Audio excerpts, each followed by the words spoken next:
어떠셨나요? 세레나데 좀 슬프죠. 아, 슈베르트의 세레나데는 항상 들을 때마다 느끼는 가을하고 늦가을하고 정말 잘 맞는 그런 느낌이라서 잘 듣고 감상하셨길 바라겠습니다.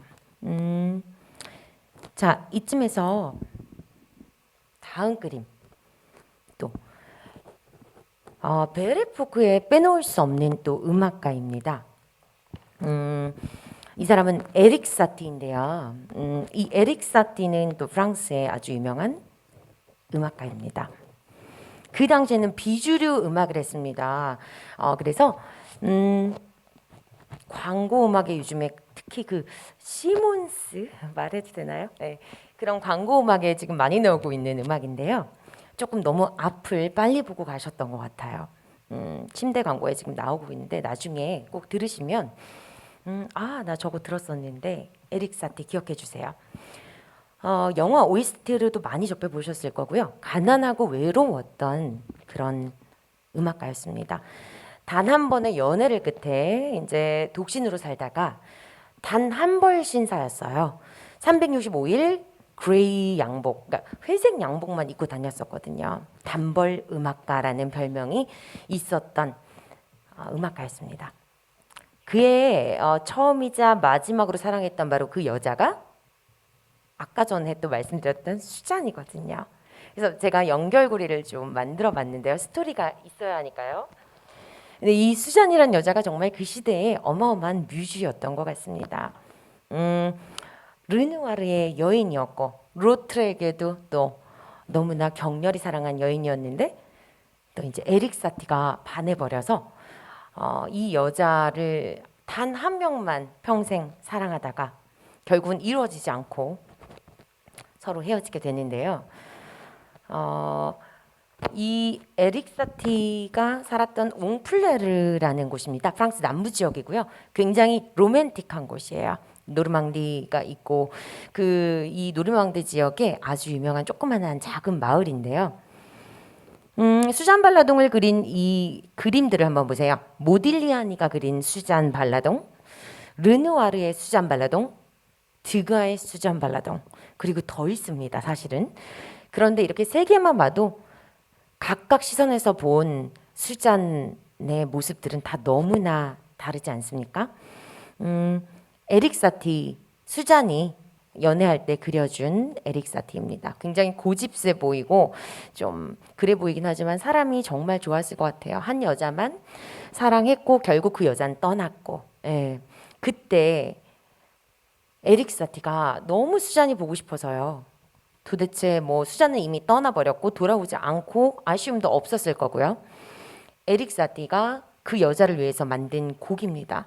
제가 가사를 여기다 넣어놨는데요. 가사를 넣은 이유는 가사를 좀 원래는 성악곡으로도 많이 쓰고 마일린 뭐 트리오 되게 많은데요. 버전이 이 가사에 대해서 좀 생각하시면서 음악을 들으시면 조금 더 애잔함도 있을 것이고 이것도 왈츠풍이거든요.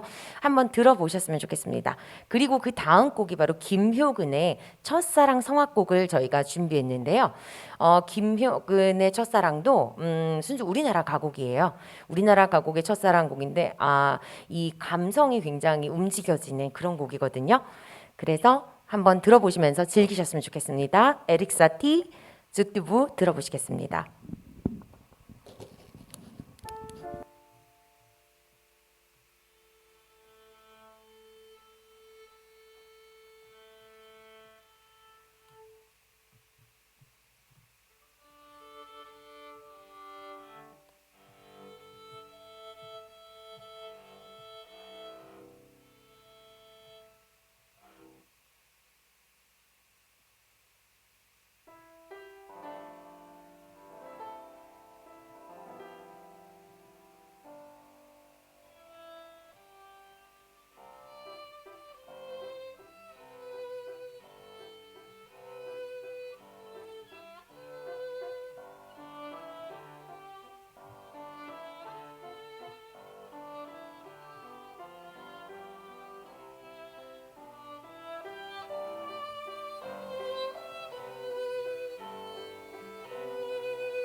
굉장히 어때요? 좋으시죠? 트리오 다음에 이제 김효근 씨의 첫사랑 아까 말씀대로 준비하고 바로 들려드릴 건데요. 다른 옹플레로 해질녘 옹플레를 보여드리겠습니다.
노래 너무 좋죠. 잘 들으셨나요?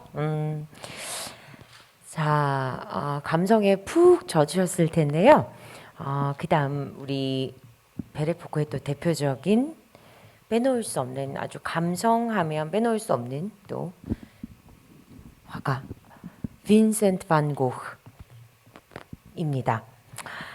자, 프랑스의 아를로 가보려고 합니다. 너무나 잘 아시고 좋아하시는 이 고흐는요, 거칠거칠한 표현으로 아이들에게는 좀 거칠거칠해 이런 느낌으로도 얘기를 할 정도로 거칠거칠한 표현이 이렇게 되어 있는, 인상도 거칠거칠하고요. 좀 수염도 거칠거칠하고요. 그런데요. 너무나 잘 아시는 분이죠. 고흐는 사실 프랑스 사람이 아닌데 네덜란드 사람이거든요. 그런데 프랑스 사람으로 알고 계시는 분들이 굉장히 많습니다. 왜냐하면 거의 대부분 프랑스 아르에서 그림을 그렸기 때문에 네덜란드에서는 어릴 때밖에 안 살았거든요. 자, 바로 프랑스 아르입니다. 이 노란 집, 노란 해바라기, 뭐 노란, 굉장히 노란이란 수식어가 많이 붙죠. 고흐는. 자, 지금 아르로 혹시 마음이 가보셨나요? 아르에 살면서 그림을 그렸고, 로트렉, 앞에 나왔던 그 로트렉 귀족 출신 화가 있잖아요. 그 화가랑도 친구 사이이기도 했어요. 부자였던 로트렉이 고흐를 그려주기도 했고, 그림에 영향을 많이 주기도 했습니다. 고흐가 그렸던 물랑루즈 한번 보여드릴게요. 좀 허름해 보이죠? 멀리서 그린 것 같습니다. 그렇지만 저곳은 겉은 저래도 속은 어마어마한 성지였기 때문에 로트렉과 고흐는 나이 차이가 굉장히 많이 났음에도 불구하고 서로가 서로에게 굉장히 많은 영향을 줬고요. 그리고 술 친구였거든요, 사실은. 그래서 둘이 저 물랑루즈 안에서 독한 술을 마시면서 서로가 서로에게 조언도 해주고, 좀 안쓰러운 그림이 있는데 37살을 고흐가 살았지만 고흐는 37해가 모두 다 좀 약간 좀 이상했다라고 얘기할 수 있을 정도로 좀 특이했죠. 조금 지저분하기도 했고요. 그렇다고 또 여자를 엄청 좋아하거나 그런 화가도 아니었기 때문에. 자, 보이십니까? 고흐, 이게 로트렉이 아까 그렸던 둘이 이제 술을 먹다가 그렸던 그림인 것 같습니다. 고흐의 압센트인데요. 이 압센트, 고흐 앞에 있는 술잔이 보이시나요? 이 술잔 안에는 초록 유정이라고 불리는 술의 어마어마한 엄청 도수가 높은 술이었나 봐요. 이 술을 마시고 화가들이나 음악가들이 거의 안 마신 사람이 없다고 해요. 예술가들이. 압생트라는 이 술을 마시면서 서로가 서로에게 조언을 해줬겠죠. 생명수라고 불렸던 그 당시 예술가들에게 마법의 술이었다고 해요. 예술가들이 즐겼고 이 초록 술잔을 보면은 보여드릴게요. 이게 피카소가 그린 또 압생트예요. 이 피카소도 이 술을 즐겨 마셨거든요. 그리고 또 옆에 있는 그림은 드가가 그린 압생트. 여자 표정이 굉장히 우울하죠. 근데 이 우울한 여자는 뭐 부부싸움을 했을 수도 있고요. 사랑한 사람과 헤어졌을 수도 있고 집안에 어떤 나쁜 일이 있었을 수도 있었을 텐데 이 술잔들을 보세요. 다 압생트가 지금 들어가 있는 거예요. 이 압생트라는 것이 하나의 주제가 돼서 테마로 그림과 어떤 글에도 많이 나와 있거든요. 자, 이렇게 생겼거든요. 마법의 술이라고 하죠. 해밍웨이, 오스카 와일드, 마네, 모네 등 많은 화가들이 즐긴 이 마법의 술, 바로 이게 압생트였고요. 술 하니까 이제 좀 센티멘탈해져가지고 제가 여기다가 또 차이콥스키 센티멘탈을 한번 붙여봤어요. 얼마나 고독하고 이렇게 고흐의 그림을 보면요, 항상 좀 애잔함이 느껴집니다. 어딘가 모르게 안아주고 싶고 고독해 보이고 좀 불쌍해 보이고 좀 그래서요.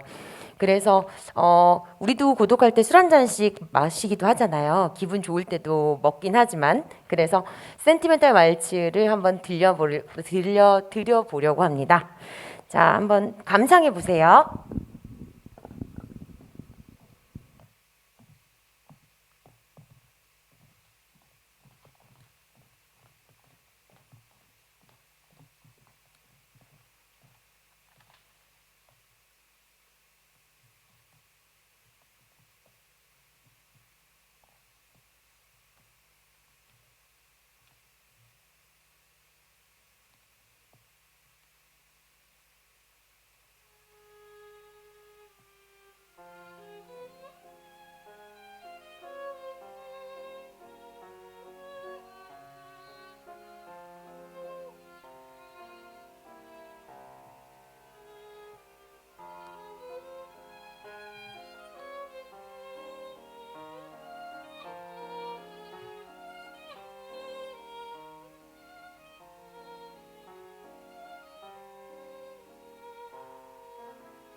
고독함이 느껴지셨나요? 센티멘탈이라는 뜻은요, 센티멘탈, 감성적인 왈츠라는 뜻입니다. 오늘 왈츠에 대한 이야기를 굉장히 많이 하게 되는데요. 왈츠가 여러 가지 왈츠가 있네요.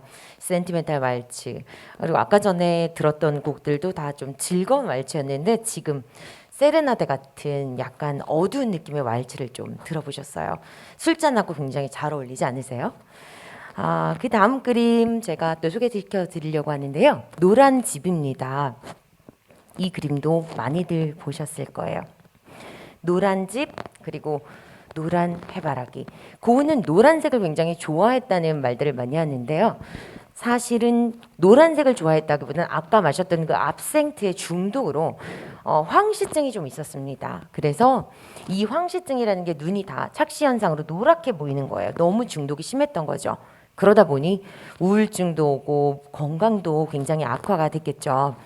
그래서 이 해바라기에서는 사실 어떤 해바라기들은 위를 보고 치솟고 있고요. 그리고 어떤 해바라기들은 좀 지쳐 보이고 우울해 보이잖아요. 아마 자기 자신의 어떤 그런 것들을 투영해서 해바라기를 그린 건데, 사실 이 해바라기를 그릴 때쯤에 혼자 살다가 너무나 친구를 그리워하고 있었는데 그 친구 바로 고갱이 갑자기 온다는 거예요. 그래서 친구를 맞이하기 위해서 그 고갱과 함께 같이 몇 달이든 동거를 할 생각을 하면서 너무나 설레이면서 그린 그림이에요. 고갱 방에다 달아주려고. 근데 고갱은 되게 까칠까칠했고요. 좀 성격이. 고흐는 오히려 고흐가 고갱을 더 좋아했던 것 같습니다. 이 노란 집에서도요. 한 가지 말씀드리고 싶은 게 이 뒤에 보면 기차가 지나가고 있잖아요. 증기기관차가 이때 이제 나오기 시작했어요. 그래서 뿌뿌 거리면서 지금 기차가 가고 있죠. 그리고 여기 옆에가 바로 그 밤의 카페 테라스가 옆에 오른쪽에 붙어 있고요. 왼쪽이 고흐의 집이었습니다. 1, 2층이. 바로 이 그림은 또 빼놓을 수 없는데요. 별이 빛나는 밤에라는 그림을 저희가 많이 접하지만 롱강의 별이 빛나는 밤에 이것은요. 이것 또한도 고갱이 오기 전에 친구를 너무 그리워하면서 오는 것에 대한 설렘을 나타낸 바로 론강의 별이 빛나는 밤입니다. 1888년에 거의 다 그림이 완성이 됐어요.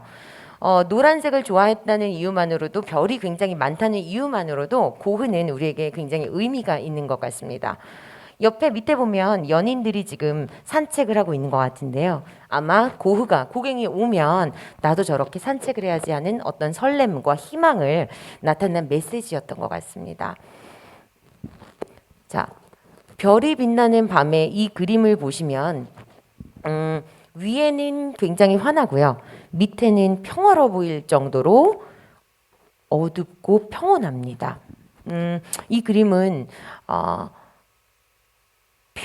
여기도 별이 있잖아요. 계속 별을 고흐는요, 별을 굉장히 사랑한 화가예요. 그리고 눈으로 보이는 그 색깔을 꼭 노랗게만 표현하지 않고 파랗게만 표현하지 않은 것에 대한 시도를 한 사람도 바로 고흐입니다.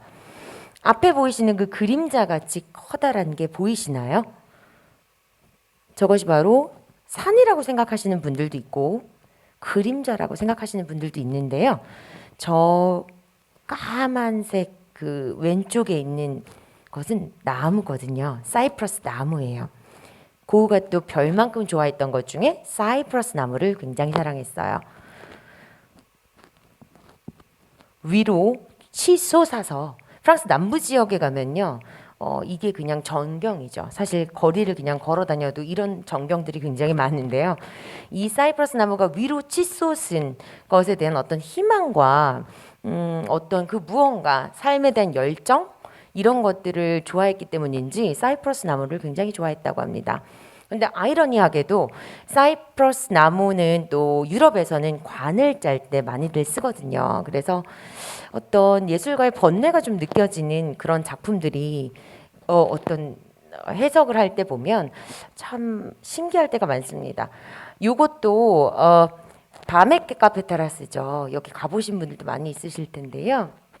여기 지금 실제로 나와 있는 밤의 카페 테라스 보시면 여기 커피는 정말 맛이 없더라고요. 그런데 사진은 꼭 찍잖아요.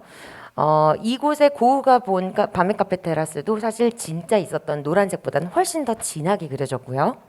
그리고 파란색도 보랏빛이 날 정도로 파란. 아마 프랑스 남부지방의 서정적인 어떤 그 가을 밤하늘을 표현하고 싶었던 게 아닌가 싶습니다. 자, 빈자리에 모두들 가서 앉으시고요. 또 위트뭉을 한번 제가 준비해 봤습니다. 위트뭉이라는 건 헌정인데요. 슈베르트가 낭만주의 시대에서는 빼놓을 수 없는 아주 서정적인 작곡가로 뽑힙니다. 슈베르트는 낭만주의에서는 시를 통해서 많은 가곡들을 슈베르트처럼 썼고요. 이 슈만 같은 경우는 또 슈만과 클라라의 사랑 이야기를 빼놓을 수가 없거든요. 슈만이 가르치던 학생인데 이제 둘이 너무 사랑을 하게 된 거죠. 그런데 이 당대 아주 유명한 피아니스트가 되기도 합니다. 이 클라라는 여자가 사실 피아니스트가 되기 힘든 그런 시절이었어요. 그런데 그때 어릴 때 만나서 슈만을 남편으로 삼고 부모의 반대를 무릅쓰고 슈만과 클라라는 부부가 되거든요. 그래서 결혼식 날 슈만이 클라라에게 헌정한 이 곡인데요. 제가 이 곡을 고른 이유는 아마 고갱과 고후 서로의 어떤 것을 채워주기 위한 조건 없는 어떤 우정에 대한 그런 것들과 한번 엮어봤습니다. 그래서 헌정 한번 들어보시겠습니다.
어떠셨나요? 헌정 들어보니까 가사가 굉장히 아름답죠. 결혼을 하면서 클라라에게 바친 두려움보다는 설레임이 있는 그런 가사였습니다. 론광과 고흐하면 아이와 어른들까지도 단 한 명도 고흐를 싫어하는 사람을 본 적이 없어요. 고흐 그림을 항상 뭐 강의를 하거나 무언가를 할 때 보면 항상 인기가 너무 좋거든요. 근데 별이 빛나는 밤의 이 그림은요. 사실 고흐가 그렇게 설렘을 갖고 고갱을 기다렸다가 고갱이 집에 와서 정말 같이 살다 보니까 서로의 의견 충돌이 생기고 함께 살면 그렇잖아요. 예, 쉽지 않아요. 그래서 고흐의 더러운 모습들도 굉장히 물감을 빨아먹기도 하고요. 그리고 뭐 잘 옷도 빨지는 않았다고 하더라고요. 그러니까 이런 모습들이 또 고갱한테는 굉장히 안 좋게 보였을 테고 노란색 하나를 논하면서도 서로가 다른 노란색을 얘기하게 되고 그러다 보니 의견이 안 맞았고 고갱이 고흐를 떠나게 되거든요. 근데 떠나게 되면서 고흐가 우울증이 극도로 심하게 오면서 자기 귀를 자르게 됩니다. 아마 그게 꼭 고갱 때문만은 아니라는 생각이 저는 드는데요. 그래도 어떤 혼합적으로 많은 시련들이 있었던 것 같아요. 그래서 아직도 밝혀지지 않은 사실이지만 고갱이 떠나고 나서 정신병원에 가게 되거든요. 고흐가 정신병원에 가서 갑자기 자기 집과 향수가 생각나면서 네덜란드가 그리웠던 거예요. 그래서 그때부터 별이 빛나는 밤에를 별을 세면서 그린 그림이 바로 사실은 이 가슴 아픈 그림이에요. 별이 빛나는 밤입니다. 앞에 보셨던 롱강의 별이 빛나는 밤은 사실 설렘이 있고 희망이 있죠. 친구를 기다렸으니까. 하지만 이것은 그 후에 그렸던 거라서 같은 주제 제목이지만 조금 느낌이 다르게 와서 그래서 아마 사이프러스 나무를 저렇게 크게 그리고 자기의 존재를 그렇게 알리지 않았나 하는 생각도 드는 그림이고 이런 대조적인 부분들에서도 사실 우리가 느낄 수 있는 게 굉장히 많습니다. 아래는 평온한 자기 마음을 굉장히 절제하려고 하는 거고요. 위에는 바람처럼 휘몰아치는 어떤 그런 자기 자신에 대한 것들을 놓지 못하고 있음이 좀 느껴지는 그런 그림입니다. 자, 이쯤에서 인상주의의 음악가를 또 빼놓을 수가 없죠. 데뷔시에 대해서 말씀드리려고 합니다. 로맨틱하다라는 말은 낭만적이다라는 말이죠. 로만티쉬 이런 거는 독일 말로 낭만적인 이라는 말인데요. 낭만주의 곡은 지금 들으신 헌정과도 굉장히 같고 선율이 아주 풍부합니다. 대표적인 프랑스 음악가 이 데뷔시는요. 에릭 사티 아까 들으셨잖아요. 당신을 원해요라는 그 에릭 사티와 또 친구 사이였어요. 그 시대에. 그렇지만 굉장히 다른 음악의 길을 가고 있었고요. 데뷔시는 여기서 또 인상주의 첫 발을 내딛는 음악을 발전시키는 데 아주 기여한 바가 큰 사람인데요. 그 전에 형식들이 있었다면 그 형식의 틀을 깨고 드뷔시가 드디어 어떤 물감으로 보면 무지개 색깔이 섞여 있는 듯한 그런 음악을 시도합니다. 자유로워요. 그리고 어떤 인상이 느껴집니다. 인상이 뭔지 아시죠? 인상주의 그림 그러면 지금 저희가 하고 있는 게 후기 인상파들 그림들이거든요. 근데 인상이라는 것은 그 사람의 어떤 느낌, 인상을 봤을 때 처음 떠오르는 그런 것들을 물감으로 쓱쓱쓱 그린 것을 인상주의라고 합니다. 형식에 얽매이지 않고 그 부분을 자기가 노란색이지만 빨간색으로 그릴 수도 있고요. 눈이 파랗지만 뭐 갈색으로 그릴 수 있고요. 자기 마음의 색깔이 투영된 어떤 그런 것들 그리고 빛에 따른 어떤 각도에 대해서 같은 그림을 그려도 그 당시에 다 다른 오후와 밤